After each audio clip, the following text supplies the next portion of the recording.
નમસ્કાર વિદ્યાર્થી મિત્રો, સ્વાધ્યાય પ્રકરણ નંબર 13 પૃષ્ઠફળ અને ઘનફળમાં સ્વાધ્યાય 13.7 માં એક પ્રશ્ન બાકી હતો આગળના લેક્ચરનો, તે જોઈએ. પ્રશ્ન નંબર 9, એક શંકુ આકારના ઘઉંના ઢગલાનો પાયાનો વ્યાસ 10.5 મીટર છે અને ઊંચાઈ 3 મીટર છે, તો તેનું ઘનફળ શોધો. આ ઢગલાને વરસાદથી બચાવવા માટે કેનવાસથી ઢાંકવામાં આવે છે, તો આ માટે જરૂરી કેનવાસનું ક્ષેત્રફળ શોધો. તો પહેલા આપણે ઘઉંના ઢગલાનું ક્ષેત્રફળ શોધીએ. તો ઘઉંના ઢગલાનો આકાર શંકુ આકાર હોય. આ ઘઉંનો ઢગલો છે, તો એનો પાયાનો વ્યાસ આપેલો છે. પાયાનો વ્યાસ એનો આપેલો છે 10.5 સેન્ટીમીટર અને ઊંચાઈ આપી છે 3 મીટર. આ ઊંચાઈ આપી છે એની 3 મીટર, એટલે h 3 આપેલા છે અને d 10.5 આપેલા છે. તો આપણે તો r ની જરૂર પડે.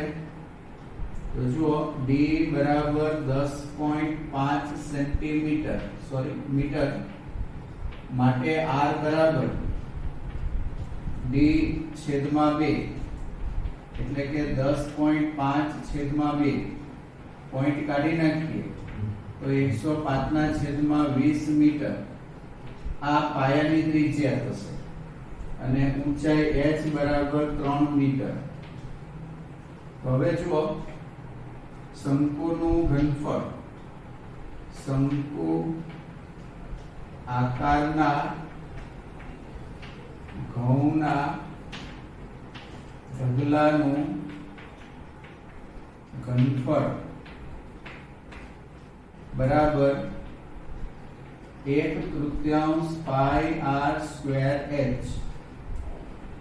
તો 1/3 પાઈ ની કિંમત 22/7, ત્રિજ્યાની કિંમત 105 ના છેદમાં 20, ફરી પાછા 105 ના છેદમાં 20 અને ઊંચાઈ h ની કિંમત 3. તો અહીંયા આ 3 અને આ 3 કેન્સલ થશે. અવયવ પાડી નાખીએ. 22 ના અવયવ 11 ગુણ્યા 2 છેદમાં 7, 5 ગુણ્યા 3 15, 15 ગુણ્યા 7 105, 5 ગુણ્યા 2 10, ગુણ્યા 2 એટલે 20, 5 ગુણ્યા 3 ગુણ્યા 7 છેદમાં 5 ગુણ્યા 2 ગુણ્યા 2. તો 7 7 જતા રહેશે, 5 5 જતા રહેશે, 5 5 જતા રહેશે, 2 અને 2 જતા રહેશે. તો ઉપર 11 3 3 અને 7 વધે છે, તો 3 ગુણ્યા 3 9, 9 ગુણ્યા 7 એટલે 63 અને 63 ગુણ્યા 11, 63 એકા 63, 63 એકા 63, 630 ને 63 693 છેદમાં 2 ગુણ્યા 2 ગુણ્યા 2 એટલે 8 છેદમાં 2 વાળું સ્વરૂપ છે, 2 નો ઘન થાય એટલે આનો સાંદર્શન સ્વરૂપમાં ભાગાકાર થઈ શકે છે, તો આનો ભાગાકાર કરવાનો. તો 693 ભાગ્યા 8, 8 ગુણ્યા 8 એટલે 64, 5 વધે, 3 ઉતારો, 8 6 48, ફરી પાછા 5 વધે. હવે ઉપરથી 0 ઉતારો. અહીંથી આપણે 0 ઉતારીએ તો અહીંયા પોઈન્ટ આવી જશે. તો 8 6 48, 2 વધે. હવે ફરી પાછા 0 ઉતારો તો 8 દુ 16 થાય, 20 માંથી 16 જાય તો 4 વધે. ફરી પાછા 0 ઉતારો તો 8 પંચા 40 થાય. બરાબર. 2 નો ઘન, ઘન એટલે 3 ઘાત, 3 ઘાત એટલે પોઈન્ટ પછીના 3 અંક સુધી ભાગાકાર થાય. તો અહીંયા પોઈન્ટ પછીના 3 અંક સુધી ભાગાકાર થઈ ગયો. 86.625 મીટર ક્યુબ. તો આ તમારો પહેલા પ્રશ્નનો જવાબ છે. શંકુ આકારના ઘઉંના ઢગલાનું ઘનફળ શોધો. તો તો આ ઘનફળ 86.625 મીટર ક્યુબ થાય. હવે આ ઢગલાને વરસાદના પાણીથી બચાવવો છે, તેના ઉપર કેનવાસ ઢાંકવામાં આવે તો કેનવાસ ફક્ત વક્ર સપાટી પર જ ઢાંકવામાં આવશે, તળિયામાં નહીં. તો વક્ર સપાટી છે એનું આપણે ક્ષેત્રફળ શોધવાનું. તો શંકુની વક્ર સપાટીના ક્ષેત્રફળનું સૂત્ર છે પાઈ r l, એટલે કે r અને l ની જરૂર પડે તો અહીંયા ત્રાંસી ઊંચાઈ આપી નથી. આ r તમને આપેલા છે, h આપેલા છે, આ ત્રાંસી ઊંચાઈ છે આપી નથી. તો એ આપણે ત્રાંસી ઊંચાઈ શોધવાની. l નો સ્ક્વેર બરાબર h square plus r square. તો h એટલે ઊંચાઈ, ઊંચાઈ 3 મીટર છે એટલે 3 નો વર્ગ, અને r તો ત્રિજ્યા છે 105/20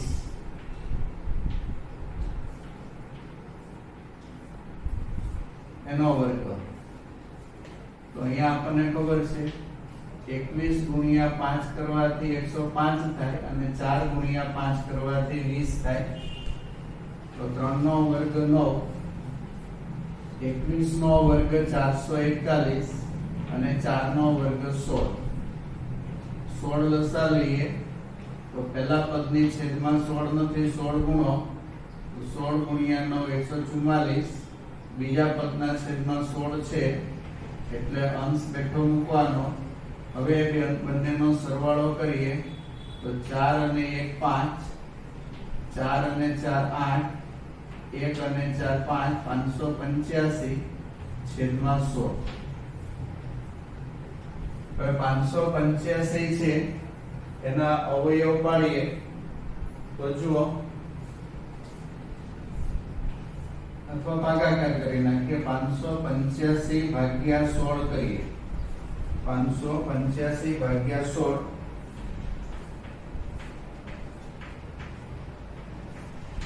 તો 16 તેરી 48, 10 વધે ઉપરથી 5 ઉતારો 105 થાય. 16 6 96, કારણ કે 16 7 112 થઈ વધી જાય એટલે 16 6 96, 15 માંથી 6 બાદ કરો એટલે 9. અહીંયા 0 આવશે. હવે ઉપરથી 0 ઉતારો, એટલે આપણે 0 ઉતારીએ તો 90 થાય. તો 16 5 80, 90 માંથી 80 બાદ કરો તો 10. ફરી પાછા 0 ઉતારો તો 100 થાય. 16 6 96, પછી 10 માંથી 6 બાદ કરો એટલે કે 100 માંથી 96 બાદ કરો એટલે 4 વધે. ફરી પાછા 0 ઉતારો તો 40 થાય. 16 દુ 32 અને 8 વધે, અને ફરી પાછા 0 ઉતારો તો 8 છે એટલે 80 થાય, અને 16 85. અહીંયા 80 છે એટલે 80 ના છેદમાં 80 માઈનસ 80 એટલે 0. તો 56 25 36.5625 નો ભાગાકાર થાય.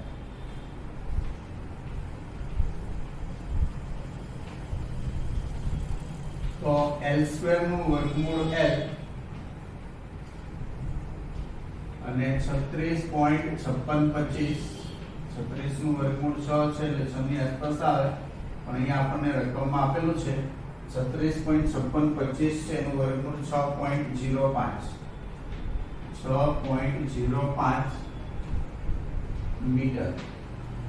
તો આપણને l મળી ગયો. હવે આપણને વક્ર સપાટીનું ક્ષેત્રફળ શોધવાનું છે, કેનવાસનું ક્ષેત્રફળ બતાવે. તો ઘઉંના ઢગલાને ઢાંકવા વપરાતા કેનવાસનું ક્ષેત્રફળ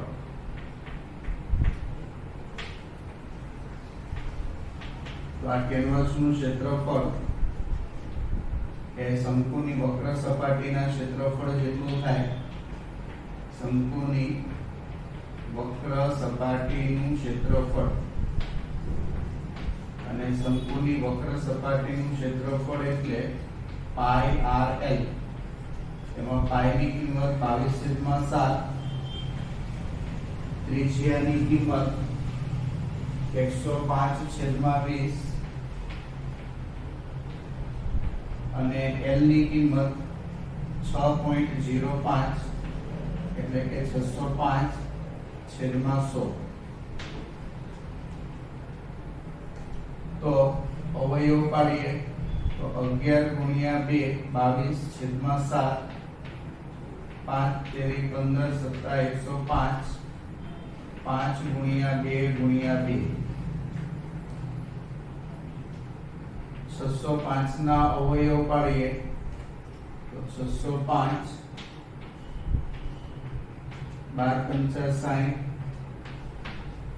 = 11 × 11, 11 × 11, તો 5 × 11 × 11 છેદમાં 100, 100 એટલે 5 × 2, 5 × 2, તો 7, 7 કેન્સલ, 5, 5 કેન્સલ, 2, 2 કેન્સલ. તો અહીંયા 5 અને 5 કેન્સલ. બીજું હવે કશું કેન્સલ થતું નથી. તે ઉપર 11 × 11 × 11 × 3 એટલું થાય છે. 11 × 3 એટલે 33 થાય. 11 × 11 એટલે 121 થાય. અને નીચે 2 × 2 4, 4 × 2 એટલે 8, 8 × 5 એટલે 40 થાય. તો 121 × 3 કરો તો 363, 363.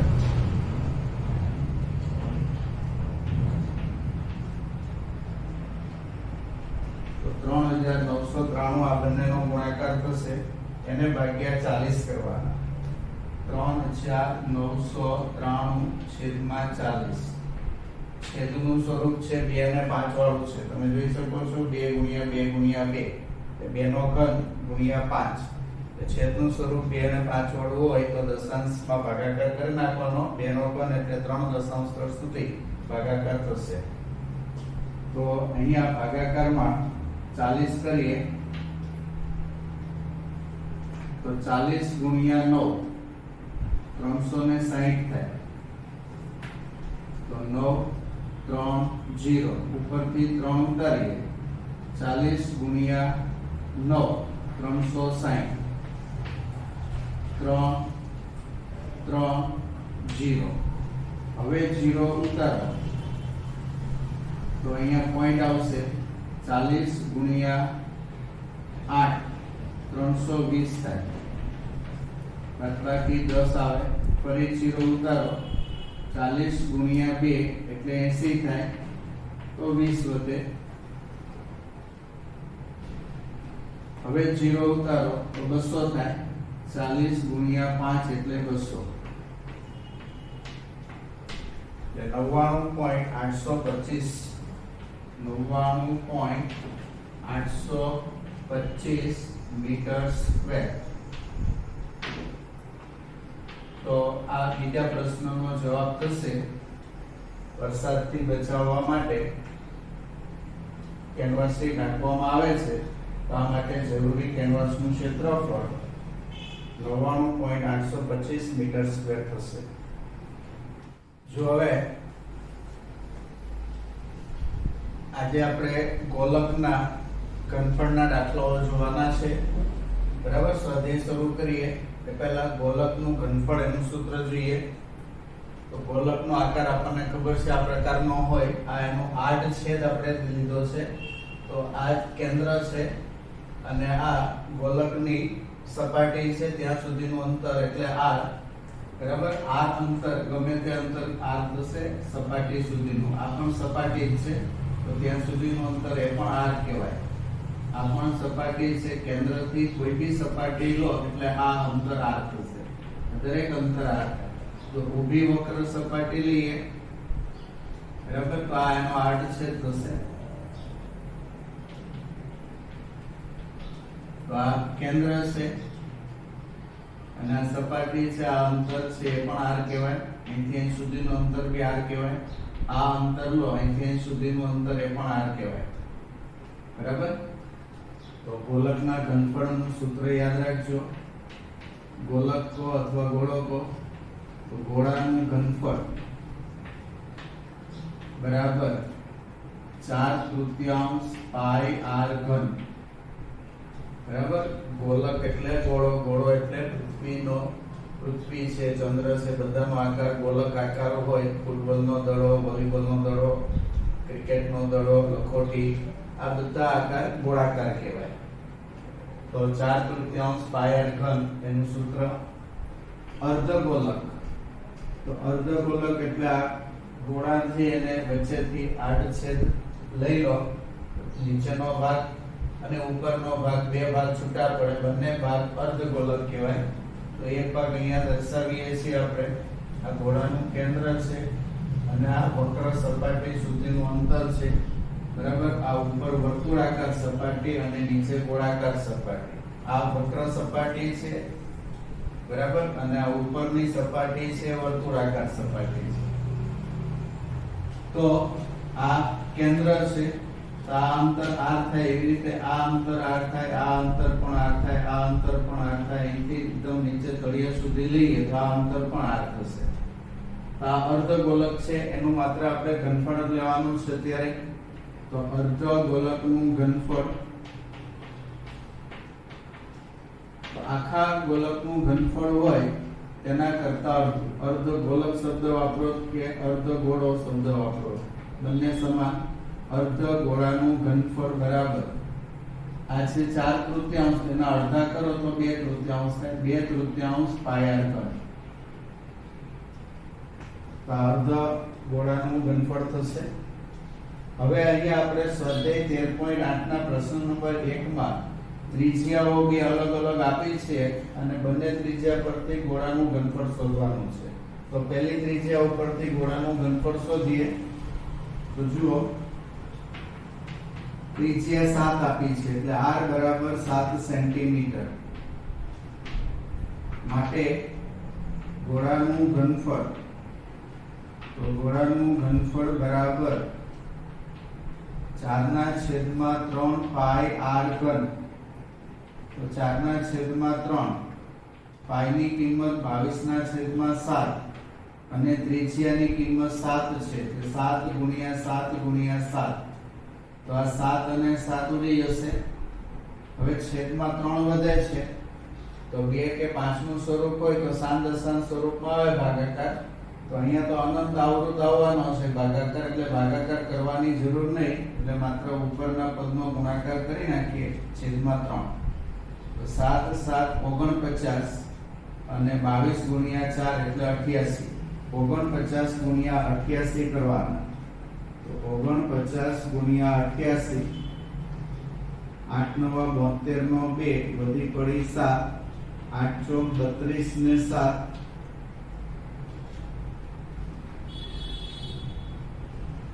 39. ફરી 8 થી ગુણાકાર 392 થાય. 9 ને 2 11 નો 1 વધી પડી 1, 3 ને 9 12 ને 1 13 નો 3 વધી પડી 1, 4312 ઉપરની સંખ્યાઓનો ગુણાકાર થશે. છેદમાં 3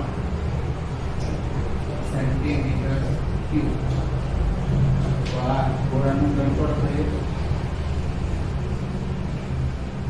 હવે ત્રિજ્યા 0.63 મીટર લઈને ગોળાનું ઘનફળ શોધવાનું છે. r બરાબર 0.63 મીટર. ગોળાનું ઘનફળ, તો ગોળાનું ઘનફળ બરાબર 4/3 પાઈ r ઘન. 4/3 પાઈ ની કિંમત 22/7. ત્રિજ્યા 0.63 પોઈન્ટ કાઢી નાખો. 63/100, 63/100, 63/100. અહીંયા 21 ગુણ્યા 3 કરો તો 63 થાય. તો એની અંદર આ 21 અને 21 ઉડી જશે. હવે છેદ આપણે ઉડાડવા નથી, ઉપરના બધાનો ગુણાકાર કરીને 6 પોઈન્ટ કાપી નાખવાના. તો અહીંયા ગુણાકાર 3 ગુણ્યા 4 એટલે 12. 12 ગુણ્યા 22 કરીએ તો 12 ગુણ્યા 22 તો 22 12 દુ 24 12 દુ 24 તો 264 થાય. 22 3 અને 4 એનો ગુણાકાર થયો એટલે 264 થી હવે આ બેનો ગુણાકાર કરીએ તો આ તો 63 નો વર્ગ થાય તો 63 નો વર્ગ કરીએ તો 3 નો વર્ગ 9 3 6 18 18 દુ 36 36 નો 6 વધી પડી 3 6 નો વર્ગ 36 ને 3 39. બરાબર. કોઈનો બી વર્ગ કરવો હોય તો આ અંતિમ પદ છે તેનો વર્ગ પછી અંતિમ પદ ને પ્રથમ પદ બેનો ગુણાકાર ગુણ્યા 2 3 6 18 દુ 36 36 નો 6 વધી પડી 3 6 નો વર્ગ 36 એમાં 3 ઉમેરી દો તો 36 ને 3 39 તો 63 ગુણ્યા 63 થઈ ગયા અને આ 3 નો ગુણાકાર 264 છે એટલે ગુણ્યા હવે 264 કરીએ 0 0 2 9 18 નો 8 વધી પડી 1 2 6 12 ને 13 નો 3 વધી પડી 1 2 9 18 ને 19 નો 9 વધી પડી 1 2 3 6 ને 1 7 હવે 1 0 6 9 54 54 નો 4 વધી પડી 5 6 6 36 ને 5 41 નો 1 વધી પડી 4 6 9 54 ને 4 58 નો 8 વધી પડી 5 18 ને 5 23 4 9 36 36 નો 6 વધી પડી 3 4 6 24 ને 3 27 27 નો 7 વધી પડી 2 4 9 36 ને 2 38 નો 8 વધી પડી 3 4 તેરી 12 12 ને 3 15 6 7 ને 4 11 વધી પડી 1 9 ને 1 10 ને 18 વધી પડી 1 4 ને 8 12 ને 5 17 નો 7 વધી પડી 1 10 ને 3 13 ને 1 14 નો 4 વધી પડી 1 8 ને 2 10 તો ઉપર ગુણાકાર આવે છે 10 47 816 છેદમાં 1 ની પાછળ 6 0 એટલે 10 લાખ તો 6 પોઈન્ટ કાપવાના થાય તો 1 2 3 4 5 6 6 અહીંયા આવે છે એટલે 1 અને 0 ની વચ્ચે પોઈન્ટ આવશે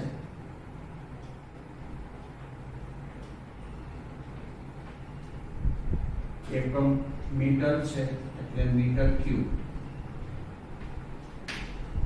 તો આપેલા ગોળાનું ઘનફળ 1.047816 મીટર ક્યુબ થશે. પ્રશ્ન નંબર 2 આપેલા વ્યાસવાળા નક્કર ગોળા દ્વારા વિસ્થાપિત થતા પાણીનું કદ શોધો. કોઈ પણ વાસણની અંદર પાણી ભરેલું હોય અને એમાં નક્કર ગોળો ડુબાડવામાં આવે તો પાણીની સપાટીમાં વધારો થાય અથવા તો વાસણ જો છલોછલ ભરેલું હોય અને ગોળો ડુબાડવામાં આવે તો ગોળાના કદ જેટલું પાણી છે એ વાસણની બહાર નીકળી જાય એટલે કે વિસ્થાપિત થતું પાણી છે એમ કહેવાય. તો એ વિસ્થાપિત થતા પાણીનું કદ ડુબાડવામાં આવતા ગોળાના કદ જેટલું થાય. તો અહીંયા દરેકમાં આપણે ગોળાનું કદ શોધવાનું છે પાણીના કદ શોધવા માટે. તો આપણે પહેલો પ્રશ્ન લઈએ તો એમાં r બરાબર d તમને આપેલા છે d 28 સેન્ટીમીટર આપેલા છે માટે r બરાબર d/2 એટલે કે 28 ના છેદમાં 2 એટલે કે 14 સેન્ટીમીટર લેવાના.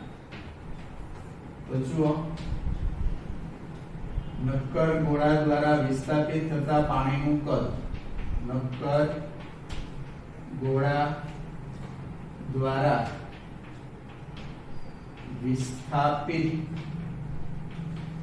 થતા પાણીનું કદ બરાબર 4/3 પાઈ r નો કદ. તો પાઈ ની કિંમત 22 ના છેદમાં 7 ત્રિજ્યા લેવાની છે 14 ગુણ્યા 14 ગુણ્યા 14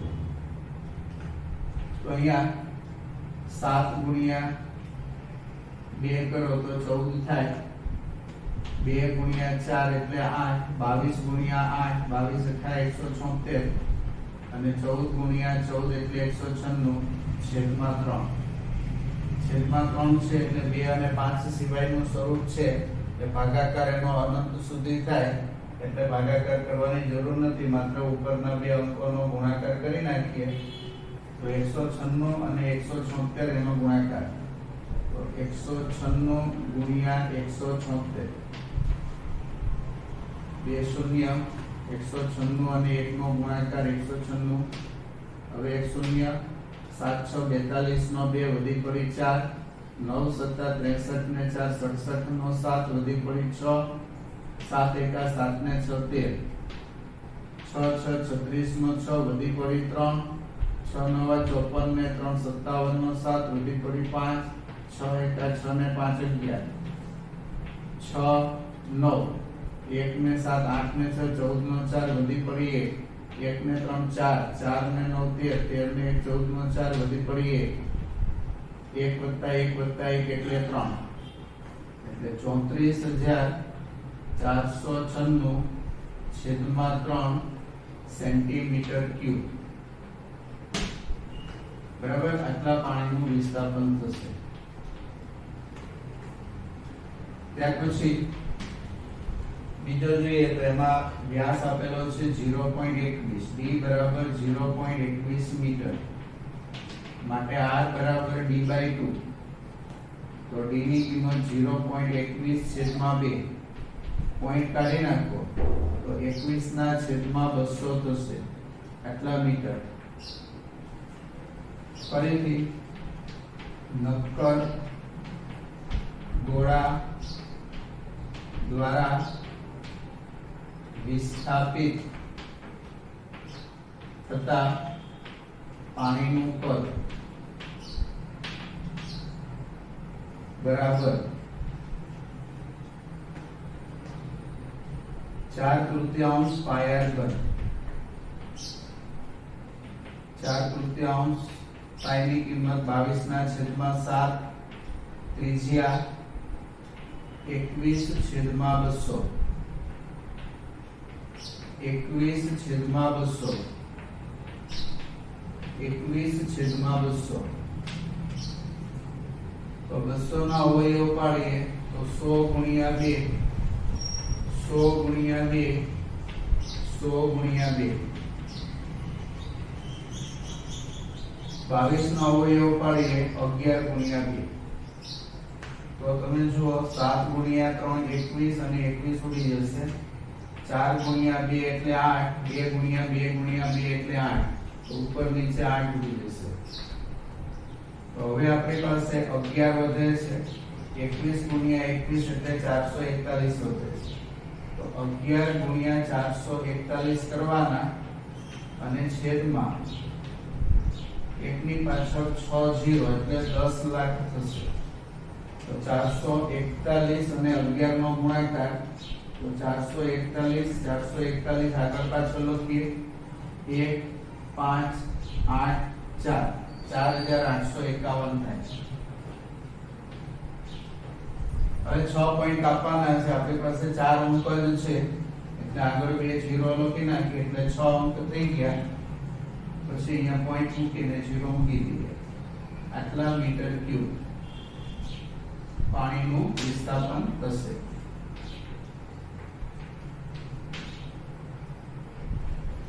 ચાલો હવે આપણે પ્રશ્ન નંબર 3 જોઈએ. એક ધાતુના ગોળાનો વ્યાસ 4.2 સેન્ટીમીટર છે. જો તેના દ્રવ્યની ઘનતા 8.9 ગ્રામ પ્રતિ સેન્ટીમીટર ક્યુબ હોય તો તેનું દળ શોધો. તો સૌથી પહેલા આપણે ઘનતા આપી છે, ઘનતા ગુણ્યા કદ કરીએ તો આપણને દળ મળી જાય. તો જુઓ કદ મેળવવું પડે તો ધાતુના ગોળાનું કદ, ધાતુના ગોળાનું કદ એટલે ગોળાનું ઘનફળ એટલે 4/3 પાયર ઘન. તો 4 ના છેદમાં 3 પાઈ ની કિંમત 22/7 અને ત્રિજ્યા વ્યાસ તમને આપેલો છે 4.2 સેન્ટીમીટર માટે ત્રિજ્યા r બરાબર d/2 એટલે કે 4.2/2 એટલે કે 42/20 અથવા તો 21/10 તો આટલા સેન્ટીમીટર લેવાનું છે r ની કિંમત 21/10 21/10 21/10 તો 7 ગુણ્યા 3 21 અને 21 કેન્સલ 22 ગુણ્યા 4 એટલે 88 21 ગુણ્યા 21 એટલે 441 અને છેદમાં 1000 તો 441 ગુણ્યા 88 કરીએ તો 441 ગુણ્યા 88 8 એકા 8 8 ચોક 32 નો 2 વધી પડી 3 8 ચોક 32 ને 3 35 ફરી પાછા 35 28 બીજી વખત પણ 8 સાથે જ ગુણાકાર છે 8 ને 2 10 નું શૂન્ય વધી પડી 5 ને 3 8 5 ને 3 8 અને 3 0 છે એટલામાં 3 પોઈન્ટ કાપી નાખવાના એટલે કે 38.808 સેન્ટીમીટર ક્યુબ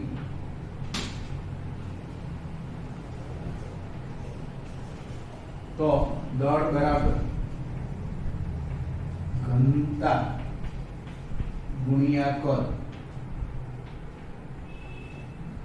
તો ઘનતા તમને રકમમાં 8.9 આપી છે અને કદ 38.808 આપેલું છે તો આ બેનો ગુણાકાર કરીએ તો 38.808 ગુણ્યા 8.9 કરવાના પોઈન્ટ કાઢી નાખો તો 89 તો 0 8 ગુણ્યા 8 64 આગળ 0 છે એટલે 64 બેઠા 8 ગુણ્યા 64 નો 4 વધી પડી 6 8 ગુણ્યા 64 ને 6 70 70 નો શૂન્ય વધી પડી 7 8 તેરી 24 24 ને 7 31 9 ગુણ્યા 8 72 આગળ 0 છે એટલે 72 બેઠા 8 નવા 72 72 નો 2 વધી પડી 7 8 નવા 72 72 ને 7 79 79 નો 9 વધી પડી 7 9 તેરી 27 27 ને 7 34 2 7 ને 4 11 વધી પડી 1 7 ને 2 9 9 ને 4 13 વધી પડી 1 1 ને 4 5 4 3 8.9 છે અને 3 પોઈન્ટ આ એટલે 3 ને 4 પોઈન્ટ આપવાના એ 4 પોઈન્ટ એટલે અહીંયા પોઈન્ટ આવશે 345.39 બાર દળ છે એટલે એકમ એનો ગ્રામ લખીશું જો આ સ્ટેપ તમને આ સૂત્ર વિશે ખબર ન હોય દળ બરાબર ઘનતા ગુણ્યા કદ તો તમે આની ઉપરથી પણ કરી શકશો 1 સેન્ટીમીટર ક્યુબ બરાબર 8.9 ગ્રામ પ્રતિ સેન્ટીમીટર ક્યુબ એમ છે એટલે કે 1 સેન્ટીમીટર ક્યુબ ના 8.9 ગ્રામ 1 સેન્ટીમીટર ક્યુબ ધાતુ નું દળ 8.9 ગ્રામ માટે આવેલા સેન્ટીમીટર ક્યુબ કેટલા છે તો 38.808 સેન્ટીમીટર ક્યુબ ધાતુનું દળ કેટલું તો 38.808 ગુણ્યા 8.9 અને છેદમાં 1 આ બેનો ગુણાકાર કરો તો ગુણાકાર આ જ આવે છે એટલે આ જવાબ આવશે 345.3912 ગ્રામ તો અહીંયા તમને દળ શોધવાનું કીધું છે તો આ રીતે દળ મેળવી શકાશે બે રીતે મેળવી શકાય જો તમને સૂત્ર ખબર હોય તો સીધું આ રીતે મૂકી દો નહીંતર આની ઉપરથી સ્ટેપ મૂકીને પણ દળ શોધી શકાશે પ્રશ્ન નંબર 4 માં એવું કીધું છે ચંદ્રનો વ્યાસ પૃથ્વીના વ્યાસના ચોથા ભાગ જેટલો છે ચંદ્રનો વ્યાસ તો ચંદ્રનો વ્યાસ છે એને આપણે dm કહીએ ડાયામીટર ઓફ મૂન અને પૃથ્વીનો વ્યાસ એટલે એને ડાયામીટર ઓફ અર્થ કહીએ. તો પૃથ્વીના વ્યાસ કરતા ચંદ્રનો વ્યાસ ચોથા ભાગમાં છે. પૃથ્વીનો વ્યાસ ધારો કે x હોય તો ચંદ્રનો વ્યાસ x ના છેદમાં 4 થાય. પણ આપણે ત્રિજ્યા જોવાની છે તો ચંદ્રની ત્રિજ્યા રેડિયસ ઓફ મૂન તો d/2 ત્રિજ્યા એટલે વ્યાસ ભાગ્યા 2 તો x ના છેદમાં 4 છેદમાં 2 4 અને 2 નો ગુણાકાર 8 થાય એટલે x ના છેદમાં 8 એ ચંદ્રની ત્રિજ્યા થઈ. હવે પૃથ્વીની ત્રિજ્યા લઈએ રેડિયસ ઓફ અર્થ તો પૃથ્વીના વ્યાસ ભાગ્યા 2 તો પૃથ્વીનો વ્યાસ x છે છેદમાં 2. પૃથ્વીના ઘનફળ અને ચંદ્રના ઘનફળનો ગુણોત્તર એટલે બંનેનો ભાગાકાર. પૃથ્વીનું ઘનફળ છેદમાં ચંદ્રનું ઘનફળ. પૃથ્વીનું ઘનફળ છેદમાં ચંદ્રનું ઘનફળ. તો પૃથ્વીનું ઘનફળ આપણે લઈએ તો એનું સૂત્ર 4/3 પાઈ r ઘન. પૃથ્વીની ત્રિજ્યા re છે તો re નો ઘન લખશું. ચંદ્રનો આકાર બી ગોળાકાર એટલે બી સૂત્ર જ આવશે 4/3 પાઈ r નો ઘન. પણ એની ત્રિજ્યાને આપણે rm કીધી છે તો rm લઈએ. તો બંનેમાં 4/3 પાઈ 4/3 પાઈ કોમન છે ઉડી જશે. re તો re માં x/2 છે. x/2 અથવા તો x/2 નો ઘન કરી નાખીએ છેદમાં rm તો x/8 નો ઘન. તો અંશમાં આવશે x નો ઘન છેદમાં 8 અને છેદમાં આવશે x નો ઘન છેદમાં 8 એટલે 512. છેદનો છેદ અંશમાં એટલે x નો ઘન છેદમાં 8 અને 512 છેદમાં x નો ઘન. તો x નો ઘન ઉડી જાય અને આના અવયવ આપણને ખબર છે 8 પીડા એટલે 512 થાય છે. તો એમાં 8 અને 8 પણ ઉડી જશે. તો ઉપર ગુણાકાર 64 આવે, નીચે ગુણાકાર 1 આવે એટલે 64/1 થાય. પૃથ્વીનું ઘનફળ ચંદ્રના ઘનફળ કરતા 64 ગણું છે એમ કહેવાય. અથવા તો ચંદ્રનું ઘનફળ પૃથ્વીના ઘનફળ કરતા 64માં ભાગનું છે એમ કહેવાય. બરાબર? તો આ રીતે આ પ્રશ્ન ઉકેલી શકીશું.